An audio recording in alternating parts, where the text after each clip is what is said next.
Voltamos com o Band Cidade, a entrevista deste sábado, hoje falando sobre o Polo Industrial de Manaus. Dr. Nelson, estávamos falando justamente da dificuldade de crédito na praça e que vem abalando aí, principalmente o setor de duas rodas. Vamos conferir uma reportagem que fala justamente, ilustra essa situação, esse quadro aqui na Zona Franca de Manaus. Vamos lá. O salão da concessionária está lotado. A restrição ao crédito para financiar a compra de motocicletas desde o fim do ano passado afastou o consumidor das lojas. As facilidades no pagamento também diminuíram. Variação nos planos que caiu de prazo de 48 meses para 36 e agora 36 com entrada. O índice de aprovação cai. E aí, finalmente, a dificuldade para você conseguir manter o volume de vendas é expressiva. A indústria sentiu o abalo no mercado varejista e desacelerou a produção nas fábricas do Polo Industrial de Manaus. O setor de duas rodas já amarga uma queda de 13% nas vendas deste ano em relação a 2011. Esta aqui, a maior fábrica de motocicletas do país, chegou a ficar 3 dias parada no mês passado para ajustar os estoques. Sem ter para quem vender, a medida foi uma operação de emergência para não superlotar os galpões da fábrica. As indústrias, que previam crescimento de até 7% este ano, já começaram a refazer as contas. Hoje, realmente, nós estamos com a capacidade ociosa.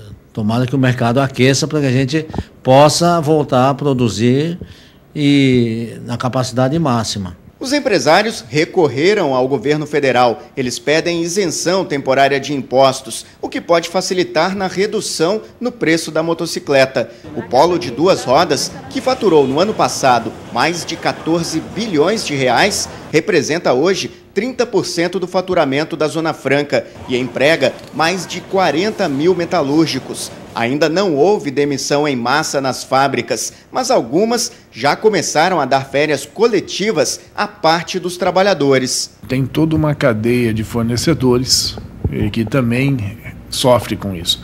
E isso coloca, sim, um alerta vermelho na questão da geração de emprego em toda a cadeia de adensamento desse produto que foi trazida para Manaus. Bem, Nelson, o governo do estado anunciou algumas medidas para tentar minimizar os impactos negativos aí na economia, no setor de duas rodas.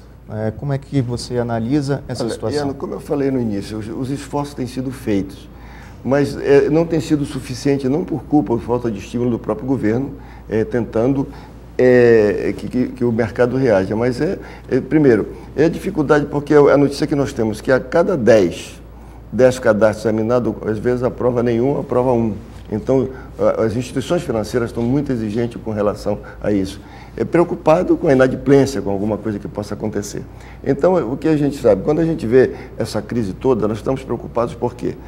Eu sou um dos fornecedores de componentes de motocicleta. E eu sei como as coisas exatamente têm se comportado. Você vê que ali o próprio representante de uma das empresas disse que estava 30% a menos. E não vai ser diferente.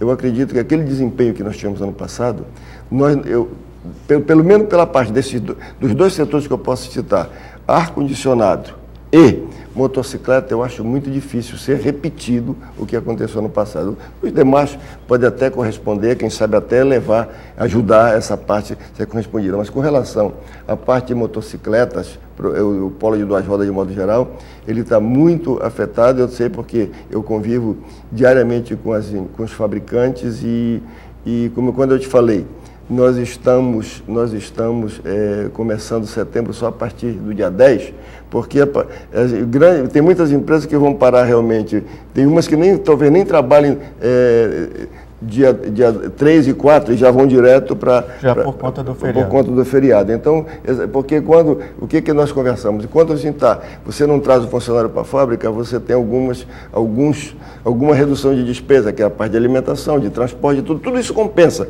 Mas é logicamente que esse estímulo que o governo deu agora, o governo do estado deu, inclusive pegando a cadeia como um todo na parte do ICMS, que isso vai ajudar muito a parte de componentistas, e realmente vai fazer com que a gente tente manter pelo menos empregos que ainda estão aí sobrevivendo. Secretário Wisper, confirma então ICMS, mais incentivo na parte do ICMS na energia para produtores de componentes. Então, os componentistas já passaram a ter realmente esse benefício que as indústrias já tinham até então. Não podemos esquecer que nós estamos realmente na crise desde o fim de 2008 a 2009, ok? Tivemos uma recuperação em 2010, uma ligeira, ano passado, 2011 também, mas para esse ano também com a diminuição dos juros, ok? Obrigou com que efetivamente os bancos fossem mais seletivos na concessão do crédito e particularmente na entrada da compra do bem. Eu quero crer que isso realmente é um problema, sim, tá ok? Acho que pouca coisa mais o governo pode fazer, seja governador, governo estadual ou federal, mas eu acredito na recuperação do mercado, uma vez estabilizado, tá ok? No sentido de que isso realmente deverá se normalizar. Se não ainda este ano, mas vamos torcer para que entre final do ano e início do ano que vem, essa questão de pelo menos do polo de duas rodas realmente possa ser superada. Essa prorrogação do IPI para produtos da linha branca, isso beneficia também as empresas instaladas no polo industrial de Manaus ou não? Já que aqui já é uma zona incentivada, não tem quase efeito nenhum. Não tem, mas veja bem o seguinte, ele beneficia a economia como um todo. Na hora que você analisa em termos macroeconômicos, é fundamental que realmente as pessoas continuem comprando, as pessoas continuem gastando, porque isso faz gerar economia. Isso não cria um quadro recessivo, que essa sim é a grande preocupação, um quadro recessivo aliado a uma inflação. Eu acho que ambos os fantasmas, em princípio, estão afastados, não só da parte econômica do estado do Amazonas, mas também dentro do estado brasileiro. Eu quero crer que nós ainda temos medidas e o governo está muito alerta com relação a isso, para que possa corrigir o rumo da economia, termos macroeconômico, no momento que for necessária a intervenção de qualquer um dos agentes. Concorrência com os chineses. Essa é uma pergunta para vocês dois.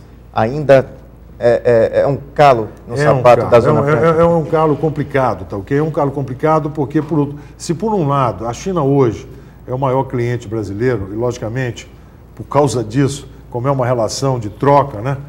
O Estado brasileiro também não pode colocar barreiras muito fortes, porque senão o chinês também não compra nossos produtos, né, Nelson? Então, por outro lado, há uma concorrência, digamos assim, desleal em cima dos produtos aqui fabricados, não só no estado do Amazonas, mas no país como um todo, tá? O eventual aumento de IPI, que é uma das coisas que, na realidade, o governo federal usou, por exemplo, para aumento de ar-condicionado, isso facilitou muito, digamos, a indústria, beneficiou diretamente, digamos, os fabricantes de ar-condicionado, particularmente split aqui da Zona Franca, mas também todo o mercado brasileiro. Isso tem que ser a cada dia estudado, analisado, e eu acho que o governo, de qualquer maneira, está fazendo isso com uma certa competência. Vocês já têm, os empresários daqui da Zona Franca já têm uma pauta para tentar minimizar os efeitos dessa concorrência com os fabricantes chineses? Olha, a pauta que nós temos, que sempre tentamos usar, é tentar a redução de custos, pegando produtividade, melhoria dos nossos próprios processos para tentar reduzir custos. Isso a gente tem feito constantemente. O que a gente espera, veja bem, quando se fica analisando esse quadro todo, é que a gente já está vislumbrando para frente uma possibilidade de melhoria. E vamos tentar, olhar esses resultados que estão tão ruins para nós, vamos tentar que eles estejam no retrovisor, que eles não venham mais para frente, que já estejam para trás, entendeu? Para trás. Então, a gente realmente tem feito isso. Aí, o que é? Concorrer com a China, a gente é muito difícil em todos os sentidos. Porque lá, quando você compara o custo da nossa produção com o custo deles, é um negócio muito difícil e a facilidade é muito grande. Aqui a produção ela é muito onerada, a nossa carga tributária ela é muito pesada. E nós aqui da Zona Franca de Manaus temos essas dificuldades. Por quê? Por que existe um incentivo? Para fazer essa compensação da nossa distância, como eu volto a falar, é o problema de infraestrutura, a nossa logística, ela também contribui muito para encarecer o nosso produto e isso tornando difícil a nossa competitividade. Mas que nós estamos sempre, você não vai dentro de qualquer fábrica industrial que ela não esteja voltada para a redução de custos. E nós temos, pressão para aumento de custos. Agora mesmo fizemos uma negociação coletiva de trabalho e Tivemos que aumentar. E você não pode repassar nada para preço nenhum, porque aí que você fica definitivamente fora de qualquer competitividade. A gente está chegando ao fim do programa. Vou fazer uma última pergunta, em 20 segundos, não sei se o senhor consegue responder, sobre o cenário agora traçado com a entrada da Venezuela no Mercosul. A estrada, a BR-174, que liga Manaus à Venezuela, está em bom estado de conservação, né? É um cenário animador? Eu acho que sim, né? Eu acho que é uma fronteira que se abre, apesar de ainda ter realmente um certo receio com relação ao mercado venezuelano, com relação aos nossos produtos. Mas, de qualquer maneira, eu acho que é uma fronteira importante, onde o Nelson pode dar um toque ainda final com relação a esse mercado, Nelson. O que é que você acha? Olha, tem sido um grande parceiro nosso. A Venezuela tem sido um parceiro do Brasil. Aqui da gente, nós temos vendido para a Venezuela. Mas uma das coisas que nos preocupa, veja bem, nos preocupava, porque eu acho que agora melhorou mais um pouco.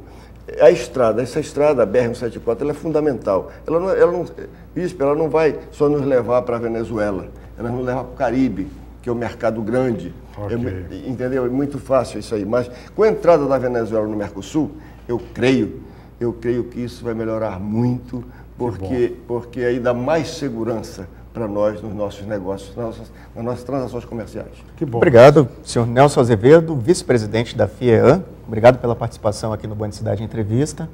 Obrigado, secretário Isper Abraim, pela participação e pelos esclarecimentos aqui. Obrigado.